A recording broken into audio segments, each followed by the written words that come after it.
નમસ્કાર દર્શક મિત્રો, હોટ ટોપિકમાં આપ સૌનું સ્વાગત છે. આપની સાથે હું છું શિવમ. દર્શક મિત્રો, ગઈકાલે જે સારા સમાચાર અમદાવાદ માટે સામે આવ્યા અને તમામ જે સોશિયલ મીડિયા હોય કે તમામ જગ્યાએ એ બાબતની ચર્ચા પણ થઈ. આપણે કદાચ જોયું હશે કે અમદાવાદને સ્વચ્છતામાં નંબર 1 ક્રમ મળ્યો છે. આજે સ્વચ્છતા સર્વેક્ષણ જે થાય છે અને ગત વર્ષ સુધીમાં જે આપણે વાત કરીએ તો ઇન્દોર છે, સુરત છે, આવા શહેરો જે સતત નંબર 1 કે નંબર 2 આવતા હતા, તેમની એક નવી શ્રેણી જે રજૂ કરવામાં આવી, નવી સુપર લીગ. અને આ સિવાયના જે શહેરો છે તેમાંથી જે અમદાવાદની વાત કરીએ તો અમદાવાદને સૌથી સારા માર્ક મળ્યા છે અને અમદાવાદ નંબર 1 જ બન્યું છે. આ સિવાય નવી સુપર લીગની વાત કરીએ તો તેમાં સુરતને બીજો ક્રમાંક મળ્યો છે. અનેક પાસાઓ એવા છે કે જેના આધારે તેનું મૂલ્યાંકન કરવામાં આવ્યું અને તેના આધારે તેમને નંબર આપવામાં આવ્યા. જે અમદાવાદની ખાસ કરીને વાત કરીએ તો ડોર ટુ ડોર જે કચરાની આપણે વાત કરીએ તે છે. આ સિવાય સૂકો અને ભીનો કચરો જે અલગ તારવવાની વાત આવે છે તેની આપણે વાત કરીએ. આ સિવાય જે સૌથી મોટી સમસ્યા જે અમદાવાદની આપણે ગણીએ છીએ તે છે પિરાણા ખાતે જે ડુંગર કચરાનો, તેની આપણે વાત કરીએ તો તેમાં જે પ્રકારની કામગીરી થઈ છે, આ તમામ જે પાસાઓ છે તે તમામ પાસાઓ ધ્યાને લીધા બાદ જે માર્કિંગ કરવામાં આવતું હોય છે, 12,500 જે માર્ક્સ હોય છે તેમાંથી માર્ક્સ મળતા હોય છે અને તેમાં અમદાવાદને સૌથી વધુ માર્ક્સ મળ્યા છે. આ સિવાય આપણે વાત કરીએ અનેક પાસાઓ એવા પણ છે કે જે લોકોની જાગૃતતા ખાસ કરીને કેટલી જોવા મળતી હોય છે તેની પણ આપણે વાત કરીએ. જે ડોર ટુ ડોર કચરાની આપણે વાત કરીએ, જ્યારે જે કચરાની વેન જે આવતી હોય છે અને તેમાં સૂકો અને કચરો ભીનો અલગ તારવવાની વાત આવતી હોય છે, ત્યારે એમાં કેટલી લોકોની જાગૃતતા છે કે હું આ કચરો નાખું છું તો તે સૂકા કચરામાં, ભીના કચરામાં કે પછી ઇલેક્ટ્રિક કોઈ સાધનો હોય છે તો તે ક્યાં નાખવા, એમાં કેટલી જાગૃતતા લોકોમાં છે. કારણ કે આ જે સવાલ છે ઘણી બધી વખત ઉદ્ભવ્યા છે. આની પહેલાં પણ જ્યારે આપણે ચર્ચા કરી ત્યારે પણ આપણા ગેસ્ટે એ જ વાત જણાવી હતી કે લોકોમાં એ બાબતે જાગૃતતા ઓછી છે. સાથે જ બીજી જે વાત કરીએ ચોમાસા દરમિયાન જે સ્થિતિની જે ઉદ્ભવી થાય છે અમદાવાદમાં, ખાસ કરીને ગંદકી છે, રોડ રસ્તા છે, આ તમામ બાબતોમાં પણ હજી ગંભીર થવાની જરૂર છે. અને જે પાસાઓના આધારે નંબર આવ્યા છે તેમાં ખરેખર સ્થિતિ શું છે, ખરેખર તંત્રની કામગીરી કેવી છે, લોકોની જનભાગીદારી કેવી છે, આના પર આપણે ચર્ચા કરીશું. હાલ એક મહેમાન મારી સાથે જોડાઈ ગયા છે, તેમની સાથે ચર્ચાની શરૂઆત કરીએ. જયવંતભાઈ પંડ્યા આપણી સાથે જોડાઈ ગયા છે, વિશ્લેષક છે. સ્વાગત છે આપનું. જયવંતભાઈ, સમગ્ર અમદાવાદની સ્થિતિ આપ જાણો છો, વર્ષોથી આપ અમદાવાદની સ્થિતિને જાણો છો અને સ્વચ્છતા સર્વેક્ષણ શરૂ કરવામાં આવ્યું 2023-24ની વાત કરીએ તો 15મો ક્રમાંક અમદાવાદનો હતો. ત્યારબાદ નવી શ્રેણી રજૂ કરવામાં આવી, સુરત, ઇન્દોર સહિતના મોટા શહેરો એમની અલગ શ્રેણી અને બીજી અન્ય શ્રેણી જે સ્વચ્છતા સર્વેક્ષણ, તેમાં અમદાવાદનો પ્રથમ ક્રમ. અને જે તમામ પાસાઓને આમાં લેવામાં આવ્યા છે, આવરી લેવામાં આવ્યા છે, કઈ રીતે આપ જોઈ રહ્યા છો? તેમાં ખરેખર એટલું કામ થયું છે અને તેના આધારે નંબર મળ્યો છે, આપ કઈ રીતે જોઈ રહ્યા છો એને? આપણે અત્યારે ઘણી વાર જૂની યાદો જયારે વાગોળતા હોઈએ છીએ ત્યારે આપણે 2-3 ગીતો યાદ કરીએ છીએ. એક તો મિલે સુર મેરા તુમારા, પછી બીજું બજે સરગમ. તો આવા ગીતો આપણને યાદ આવે છે. દૂરદર્શનનું જયારે દૂરદર્શન શરૂ થતું ત્યારે જે મ્યુઝિક આવતું એનું યાદ આવે છે, કારણ કે મ્યુઝિક સારે જહાં સે અચ્છા હિન્દુસ્તાન હમારા એના ઉપરથી હતું. હવે હું એવું વિચારું છું, અથવા તો મને એવું અનુમાન કરવાનું મન થાય છે કે આવતા કેટલાક 10-15 વર્ષ કે 50 વર્ષ પછી, ત્યારે એ વખતે આજની જે યુવાન પેઢી છે એ જયારે આવી યાદો વાગોળતી હશે તો એને 3 ટ્યુન છે એ મને લાગે છે કે વધારે યાદ આવતી હશે. એક તો આજે સ્વચ્છતા માટે જે કર્મચારીઓ આવે છે ત્યારે જે ટ્યુન વાગે છે, કૈલાસ ખેરની ટ્યુન વાગે છે એ. પછી બીજી એક BSNL ની તમે ફોન કરો તો ટ્યુન વાગે છે, એ જે ટ્યુન છે એ. અને એક GTPL ની અત્યારે જે GTPL ની ચેનલો ઉપર ટ્યુન આવે છે. આ 3 ટ્યુન છે, મને અત્યારે એવું લાગે છે કે સૌથી વધુ યાદગાર આવનારા વર્ષોમાં બની રહેશે. ખૂબ જ સુંદર છે. હવે આ તો વાત થઈ કે ટ્યુનની, પણ આ ટ્યુન છે એ એક ભાગ ભજવતી હોય છે, કારણ કે ટ્યુન મધુર વાગે છે ત્યારે લોકો છે એ કચરો આપવા માટે નીકળે છે. નાના બાળકો પણ હવે પોતે આ ગીત સાંભળે એટલે કચરો આપવા જાય છે. આ એક માનસિકતામાં આવેલો બદલાવ છે.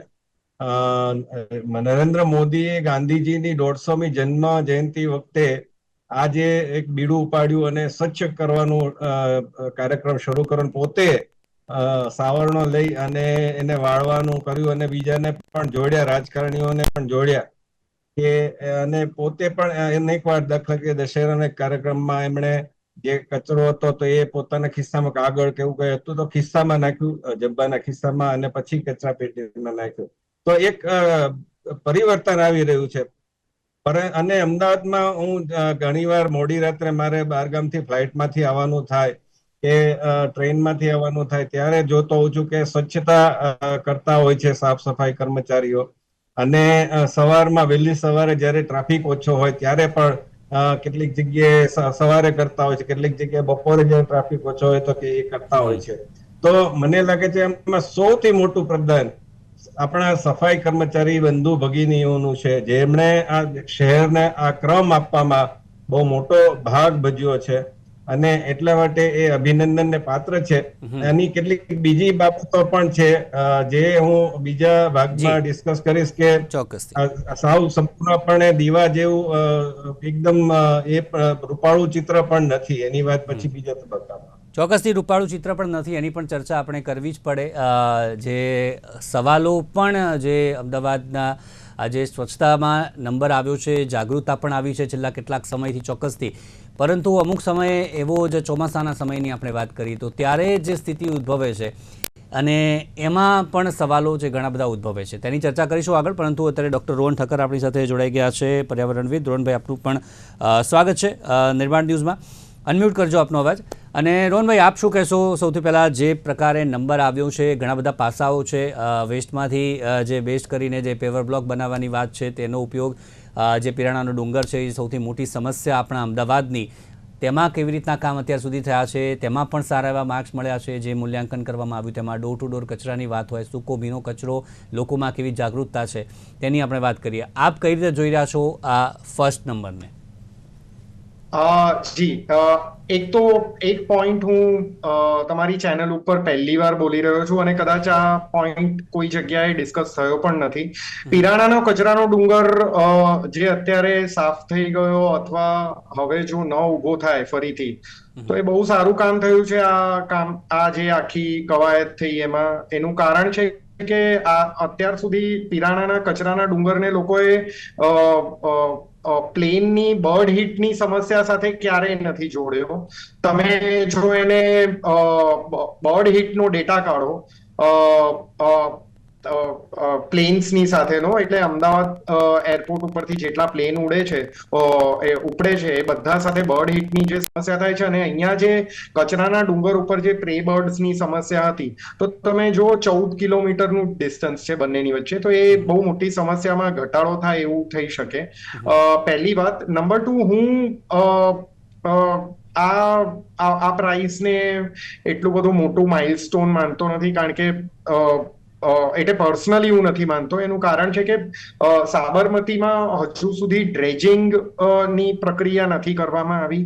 સાબરમતી સાફ જરૂર કરી એ લોકોએ, એટલે લોકોની લોક ભાગીદારીથી જેટલો લોકોએ કચરો કાઢ્યો, પણ સાયન્ટિફિકલી જે ડ્રેજિંગની પ્રક્રિયા કરવી જોઈએ એ ડ્રેજિંગની પ્રક્રિયા નથી કરી. એક વાત.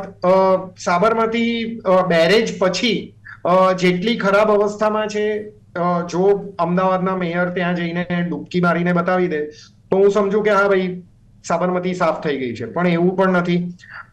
તો હું હંમેશા એક વસ્તુ કહેતો, ચેનલની ઉપર જેટલી પણ ચેનલ્સ ઉપર ગયો છું એ ચેનલ્સ ઉપર હંમેશા કહું છું કે જે કોઈ ડમ્પ સાઇટ હોય ત્યાં, જ્યાં પણ ડમ્પ સાઇટ હોય ત્યાં અમદાવાદ મ્યુનિસિપલ કોર્પોરેશનના મેયરનો બંગલો એ જગ્યાએ ઉપર હોવો જોઈએ.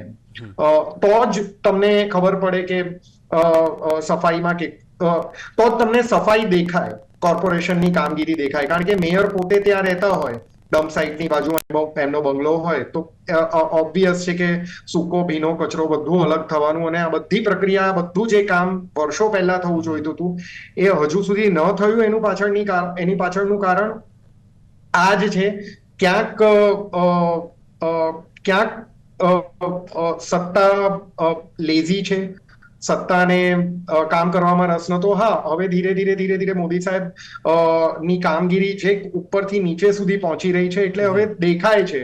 પણ ના, હું સેટિસ્ફાઈડ નથી કે જે પ્રકારનું થવું જોઈએ. આજે 30 વર્ષથી ઉપરથી નીચે સરકાર બધે ભાજપની છે અને છતાંય તમને જો તમારે મેન્યુઅલી માણસો ઉતરીને જો સફાઈ કરતા હોય નદીની અંદર, તો ના, એ વસ્તુ હજુ બરાબર નથી. હા, પેવર બ્લોક્સ બને છે અથવા કચરામાંથી બાકડા બનતા હોય અથવા એટલે બેસવાની બેન્ચીસ બનતી હોય, કચરામાંથી કંઈક રિક્રિએશનલ વસ્તુઓ બનતી હોય, બહુ સારું છે. અથવા આખો હાઈવે બની જતો હોય, બહુ સારું છે. પણ એ કચરાનો ડુંગર પહેલી વાત તો ઉભો જ કેમ થયો અત્યાર સુધી, રાઈટ? પહેલી વાત એ કેપિંગ બહુ વર્ષો પહેલા એનું કેપિંગ થઈ જવું જોઈતું હતું. અચ્છા, તમને એક મજેદાર વાત કરું. અમદાવાદ મ્યુનિસિપલ કોર્પોરેશને કદાચ આ બાજુ કચરો નાખવાનું બંધ કર્યું હોય, પણ તમે જો સાણંદ પાસેની ડમ્પ સાઇટ જઈને જુઓ ને, તો ત્યાંથી એક આખું નાળું નીકળે છે. તમે આ સફાઈમાં આને મેન્શન કરવું પડે. આખા બોપલ અને ભૂમાનું ગટરનું ગંદુ પાણી, સાહેબ તમને એક ઘટસ્ફોટ કરું, નળ સરોવરમાં સીધું જાય છે અને ખુલ્લા નાળા મારફતે. અને ત્યાં ડમ્પ સાઇટ છે સાણંદની પાછળના ભાગમાં, આખી ડમ્પ સાઇટ છે, એનું નામ ભૂલી ગયો હું. પણ એ ખુલ્લી ડમ્પ સાઇટ છે ને, એની બિલકુલ સામે, બરાબર સામે એક નહેરિયું છે, એમાંથી આખું બોપલ ભૂમાનું પાણી જાય છે. તો તમે આજ સુધી જો બોપલ ભૂમાના પાણીને ગટરના કનેક્શન સાથે જોડી ના શક્યા હો અને તમે એને એ વેસ્ટને રિસાયકલ ન કરી શકતા હો, તમારી ક્ષમતા કેટલી ગટરનું પાણી સાફ કરવાની? આપણી અમદાવાદ મ્યુનિસિપલ કોર્પોરેશનને આપણે એક આરટીઆઈ કરીએ કે ભાઈ તમારી ક્ષમતા કેટલી, પાણી કેટલું તમે સાફ કરી શકો છો. જે એફ્લુએન્ટ ટ્રીટમેન્ટ પ્લાન્ટ છે આપણો, તો એ ટ્રીટમેન્ટ કેટલું ટ્રીટ કરી શકે છે, કેટલા લીટર ટ્રીટ કરી શકે છે, અને સેફ ડિસ્પોઝલ કેટલું, તો તમને ખ્યાલ આવી જશે કે શું પરિસ્થિતિ છે અત્યારે. જી, ચોક્કસ. એટલે ના, હું સેટિસ્ફાઈડ નથી. હા, કોઈક એવોર્ડ મળી ગયો અને આ કેવું કે મોસાળમાં માં પીરસે જેવી વાત છે. જી જયવંતભાઈ, સવાલ એ જ આપે પણ જણાવ્યું કે હજી પણ અમુક એવા પાસાઓ છે, અમુક ચિત્ર એવું પણ છે કે જેમાં કામ કરવું પડશે, લોકોએ શીખવું પડશે, તંત્રએ પણ એમાં શીખવું પડશે, કામ કરવું પડશે. આપને કયા પાસા એવા લાગી રહ્યા છે જે રોહનભાઈ જણાવ્યા એના સિવાય અલગ?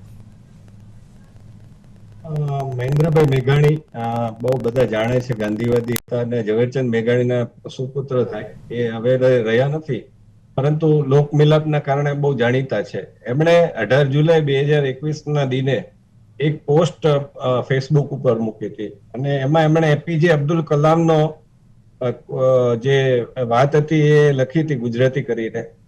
એમાં એપીજે અબ્દુલ કલામ એવું કહે છે કે આપણને તો સરકાર લાળ લડાવે અને આપણા માટે બધું કરી આપે એવું જોઈએ છે. આપણે બિલકુલ કઈ જ જવાબદારી સ્વીકારતા નથી. આપણે ગંદકી કરતા રહીએ અને સરકાર જ સાફ સફાઈ કરે એવી આપણી અપેક્ષા છે. સ્વચ્છતા જાળવવાની જવાબદારી સરકારની છે એવું માની આપણે તો કાગળનો એક ટુકડો ઉંચકીને કચરાના ડબ્બામાં પણ નાખવા તૈયાર નથી. દરેક વાતમાં આપણને સિસ્ટમને ગાળો દેવાની ટેવ પડી ગઈ છે. પણ સિસ્ટમ એટલે કોણ? આપણા પાડોશી, સમાજ, શહેરવાસીઓ, દેશવાસીઓ, સરકાર. પણ તમે ને હું નહીં એવી માનસિકતા આપણી છે. સિસ્ટમ બદલવા માટે આપણે કોઈ જાદુઈ મિસ્ટર ક્લીનની રાહ જોઈને બેસી રહીએ છીએ. આ વાત મેં નથી કરી, આ વાત મહેન્દ્રભાઈ મેઘાણીએ ડોક્ટર એપીજે અબ્દુલ કલામને ટાંકીને કરી છે. કહેવાનો અર્થ એ છે કે આપણે જો શિવમભાઈ, રસ્તાની સાફ સફાઈ ને બધી અલગ વાત છે, પણ તમે કોઈ લિફ્ટના પણ તમે સર્વેક્ષણ કરશો તો લિફ્ટમાં પણ પાનની પિચકારી તમને જોવા મળશે, દિવાલ ઉપર પાનની પિચકારી જોવા મળશે.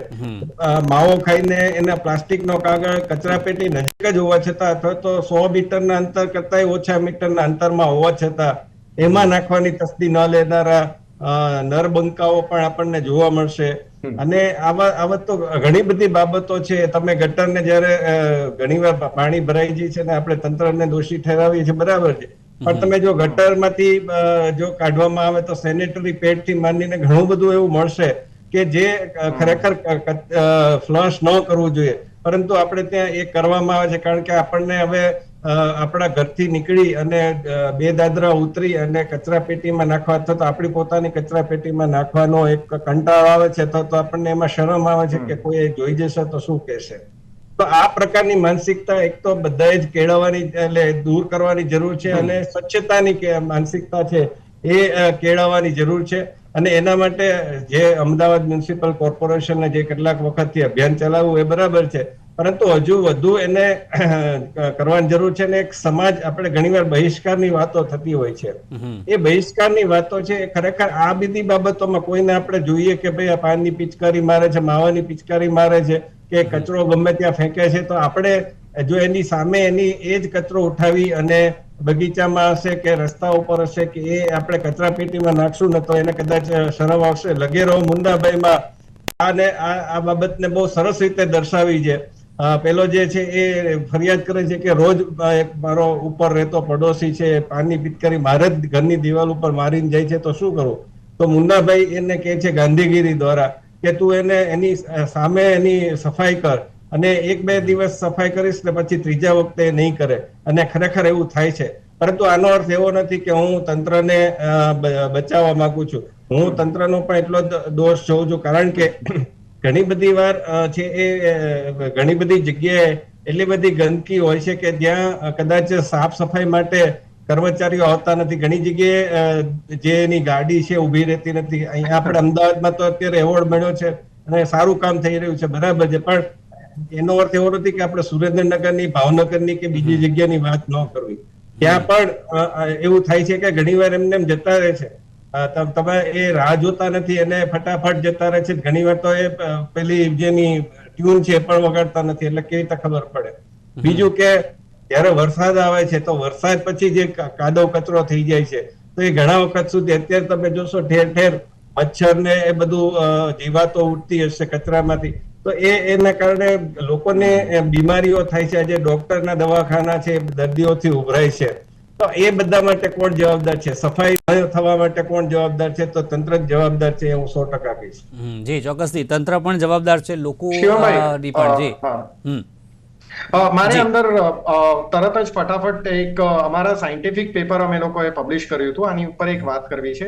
સાહેબે જે વાત કરી એની ઉપર જ કોણ જવાબદાર છે, તો જવાબદારી અત્યારે નક્કી નથી થતી આ સિસ્ટમની અંદર, બરાબર? એ સાહેબનો પ્રશ્ન છે, બરાબર? સમસ્યાઓ ઘણી છે. વરસાદમાં કીચડ થઈ જાય છે, સાહેબે વાત કરી. સેનિટરી નેપકિન અંદર જતા રહે છે, મળે છે, ઓર ગટર સાફ નથી થતી, સાહેબે વાત કરી. અચ્છા, ઘણી જગ્યાએ તો શિવમભાઈ એવું છે કે ગટરની લાઈન નખાઈ છે કે નથી નખાઈ એ જ ખબર નથી, બરાબર? કાગળ ઉપર ચોપડે નખાઈ હોય અને કોર્પોરેશનની પાસે કોઈ નકશા નથી ગટરની લાઈનના કે સ્ટોર્મ વોટર ડ્રેનેજ લાઈનના કે કંઈ એવો કોઈ નકશા નથી બનાવાતા. હવે શિવમભાઈ ટેકનિકલ વાત કરી દઉં, આના બધાનું સોલ્યુશન એક જ છે. તમે અત્યારે ધોલેરા સિટી બનાવી રહ્યા છો, તો એ કોઈ આપણા અમદાવાદ મ્યુનિસિપલ કોર્પોરેશનની વેબસાઇટ ઉપર 1500 થી 2000 રજિસ્ટર્ડ કોન્ટ્રાક્ટર્સ છે લિસ્ટ. તમે અમદાવાદ મ્યુનિસિપલ કોર્પોરેશનની વેબસાઇટ ખોલો. ધોલેરા સિટી જે બની રહ્યું છે 1500 કોન્ટ્રાક્ટર નથી બનાવી રહ્યા, એક જ કોન્ટ્રાક્ટર બનાવી રહ્યો છે, L&T કંપની બનાવી રહી છે, લાર્સન એન્ડ ટ્યુબ્રો. આખા સિટીનું નિર્માણ અને એનું મેનેજમેન્ટ લાર્સન એન્ડ ટ્યુબ્રો કરશે, બરાબર? તો જે ગ્રીનફિલ્ડ પ્રોજેક્ટ છે જ્યાં એક પણ માણસ નથી રહેતો, એ સિંગલ કોન્ટ્રાક્ટર પોલિસીથી કામ થઈ રહ્યું છે એ જગ્યા ઉપર, અને 80 લાખની પોપ્યુલેશન અને રોજ ઉમેરાતા જઈ રહ્યા છે માણસો, નવા એરિયા ઉભા થતા જઈ રહ્યા છે. ત્યાં 1500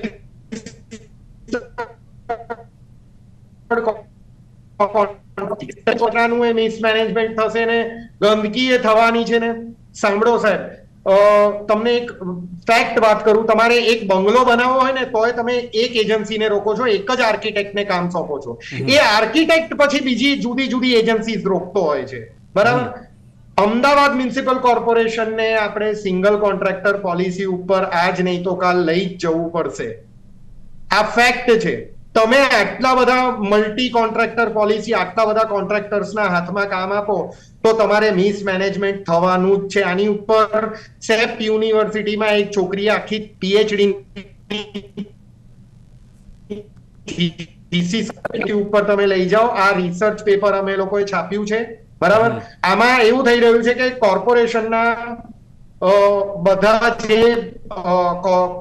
કોન્ટ્રાક્ટરો છે એ પ્રજાને મૂર્ખ નથી.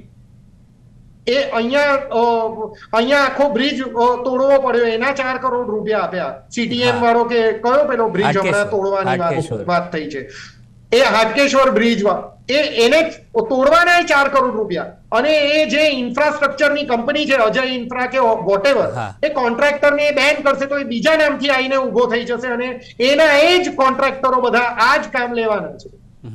તમે મિસમેનેજમેન્ટ કરી રહ્યા છો, તમે પૈસા આ છે ને આખી સિસ્ટમ પૈસા ખાવાની સિસ્ટમ છે. તમે લાર્સન એન્ડ ટ્યુબ્રોને કામ આપો, ટાટા કંપનીને કામ આપો. જમશેદપુર સિટી આખું ટાટા કંપની મેનેજ કરી રહી છે. ક્યાં મિસમેનેજમેન્ટ છે બતાવો.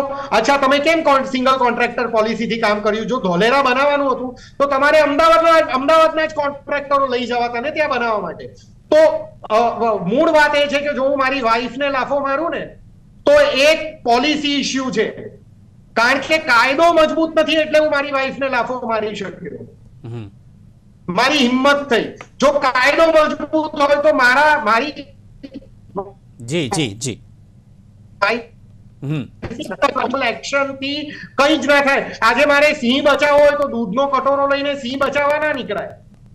મારે સિંહ બચાવવો હોય તો મારે એવી સરકાર ચૂંટવી પડે જે ચૂંટાઈને આવે અને આખા ગીર જંગલનું પ્રોટેક્શન કરે, એવા પોલિસી ડિસિઝન એવા લે. મારે દૂધનો કટોરો લઈને દોડાય નહીં સિંહ બચાવવા માટે. એ વાત છે. ઘણી બધી બાબત છે. હજી પણ જે સવાલો જયવંતભાઈ, જે તંત્રની ખાસ કરીને વાત કરી અમદાવાદની તંત્રની, તો કઈ કઈ કામગીરી બાબતે સજાગ થવાની હજી જરૂર છે, વધુ જરૂર છે?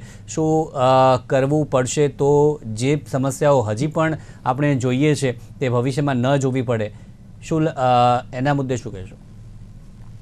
એટલે નાગરિકોમાં હજી આ બધી વાતો જે પ્રચાર માટે કહેવામાં આવી છે કે ભાઈ કેવી રીતે સ્વચ્છ બન્યું, તો એમાં શોર્ટ ફિલ્મ બતાવવામાં આવી કે નાગરિકોની જાગૃતિ કરવામાં આવી, જૂથ બેઠકો કરવામાં આવી, આવા ઘણા બધા મુદ્દાઓ કહેવામાં આવ્યા છે.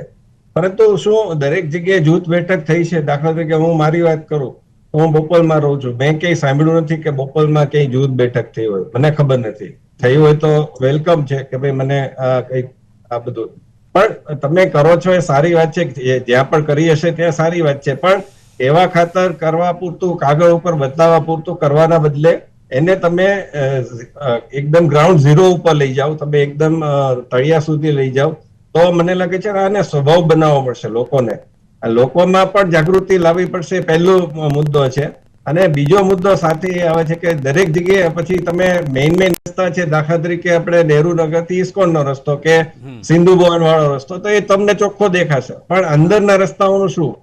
અંદર વેજલપુર, જે વસ્ત્રાપુર ક્રોસિંગ છે, વેજલપુરમાં નામ વસ્ત્રાપુરનું છે પણ વેજલપુર પાસે, તો ત્યાં તમે જશો તો કચરોનો બધા કેટલા બધા ઢગલા હશે, એટલે બધા પ્લાસ્ટિક નાખ્યા હશે. ને હવે તો બધો નાસ્તો પણ પ્લાસ્ટિકના પેલામાં જ આવે છે, તો એને ક્યારે એના પર પ્રતિબંધ મૂકવામાં આવશે? ચા માટે પ્લાસ્ટિકના કપ વાપરવામાં આવે છે, તો કેમ પહેલાના જમાનામાં કપ જ વાપરતા હતા ને, અને ચિનાઈ માટીના ને એ બધા, અથવા તો તમે માટીના વાપરો. લાલુ પ્રસાદ યાદવે સારું કામ કર્યું હતું, રેલવેમાં એક કુલડની એ કર્યું હતું, તો એ પણ કરી શકાય. તો એને આવા નાના નાના પગલા છે, એ પણ સ્વભાવ બનાવવો પડે. આ સ્વભાવ વગર નહીં થાય, કારણ કે તમે એ કરશો, જાગૃતિ ફેલાવશો, બધું જ કરશો, પણ દરેક વ્યક્તિનો આ સ્વભાવ, નાના નાના છોકરાઓમાં એ ખૂબ એ થયું છે, એનો જાગૃતિ આવી રહી છે. એ લોકો મોટાઓને ટોકે પણ છે. પરંતુ આપણે ત્યાં એક વસ્તુ એ છે કે ગમે ત્યાં તમે અટલ બ્રિજનું જયારે ઉદ્ઘાટન થયું ત્યારે એમાં જ પાનની પિચકારી મારી દેવામાં આવી હતી, પછી સરકારે એની પર મુલાકાત લેવા ઉપર પૈસા નાખી દીધા. પણ એ એનો ઉપાય નથી, કારણ કે આ તો પાડાના વાંખે પખાલીને ડામ જેવી સ્થિતિ થઈ. કારણ કે જે લોકો નથી કચરો કરતા, ત્યાં પાનની પિચકારી નથી મારતા, એને શેના પૈસા આપવા પડે? તો આના કરતા જેને કર્યું છે સીસીટીવીમાં પકડી શકાય, તમે એને પકડી શકો તો એને દંડ કરો ને, એની પાસેથી એટલા પૈસા લ્યો ને, જાજો બધો દંડ કરો. તો એ કરવાની આવશ્યકતા છે. ક્યાંક ક્યાંક આપણે એમ પણ જોઈએ છીએ કે હજુ પણ લોકો રસ્તા ઉપર લઘુશંકા કરતા, પણ એના માટે તમે શૌચાલય બનાવો કે જેથી એવી કોઈ ઉભા રહેવાની પેલી ન આવે. હવે લોકો થોડા શરમાઈ પણ છે, પુરુષો પણ શરમાય છે, એ નથી થતું, પણ હવે ઓછું થાય છે. પણ એનો અર્થ નથી કે બંધ થઈ ગયું. તો એ પણ તમારે એ કરવું પડશે કે શૌચાલયની સંખ્યા, આજે તમે મેઇન રસ્તા ઉપર નીકળો તો તમને કેટલા શૌચાલય જોવા મળે છે, જાહેર શૌચાલયની વાત કરું છું. તો એ ઘણી વાર તો મોલ પેલામાં નથી હોતા, ઓફિસો જ આટલી બધી બની રહી છે, તો એમાં પણ કોઈને જવું હોય છે, તો એ ગ્રાહક તરીકે જાય છે અથવા તો હોસ્પિટલના દર્દી તરીકે જાય છે તો એને નથી સ્વચ્છ, એમાં પણ સ્વચ્છતા, આપણે એ પણ સ્વચ્છતા માણસની મોટી એ તકલીફ છે. તમે આજે કોઈ પણ સારામાં સારી હોટલમાં કે એના શૌચાલયમાં જશો ને તો પણ લોકો ફ્લશ નથી કરતા. આટલું બધી ગંદકી, લઘુશંકા કરીને ફ્લશ નથી કરતા, મળ ત્યાગ કરીને ફ્લશ નથી કરતા. આ આપણો સ્વભાવ કેમ બની ગયો છે મને તો એ નથી સમજાતું. જ્યાં નદીનું પાણી એટલું વહેતું હોય, જ્યાં સ્વચ્છતાનો એટલો મહિમા હોય કે ભગવાન શંકર નંદીને એમ કહે કે 3 વાર આવું ને 1 વાર જમવું, એના બદલે આપણે 3 વાર જમવું ને 1 વાર નાહવું, એમાંથી પણ આપણે સ્વચ્છતામાં ગયા કે આપણે મળ ત્યાગ કરીને ફ્લશ ન કરીએ, લઘુશંકા કરીને ફ્લશ ન કરીએ. તો એ બધો સ્વભાવ છે એ માણસનો સુધારવાની જી. બહુ જ આવશ્યકતા છે. ચોક્કસથી માણસનો સ્વભાવ સુધારવો આવશ્યક છે અને સવાલો પણ જે પ્રકારે અત્યારે ઘણા બધા છે અને તેમાં પણ જે જાગૃત થવાની જરૂર છે. તંત્રએ પણ યોગ્ય કામગીરી કરવી પડશે. આ નંબર આવ્યો છે પણ હજી વધારે કામગીરી સારી કેવી રીતે થાય? જે વાત કરી કે મુખ્ય રસ્તાઓ તો તમને સારા દેખાય છે, પરંતુ જ્યારે અંદર જાઓ છો, અંતરિયાળ વિસ્તારોમાં જ્યારે જાઓ છો, અંદરના રસ્તા જ્યારે જુઓ છો, ત્યારે ક્યાંક ને ક્યાંક સવાલો ઘણા બધા આપણા મનમાં કે જે ઉપજે છે અને એ જ મુદ્દે આપણે અત્યારે ચર્ચા કરી કયા કયા સવાલો કે જે પણ હજી યથાવત રહેલા છે. તો ચર્ચામાં જોડાયા મારી સાથે ડૉક્ટર રોહન અને સાથે જયવંતભાઈ, બંનેનો આભાર. Thank you very much. તો દર્શક મિત્રો, હાલ હોટ ટોપિકમાં બસ આટલું જ. ફરી મળીશું નવા મુદ્દા સાથે. રજા આપશો. નમસ્કાર.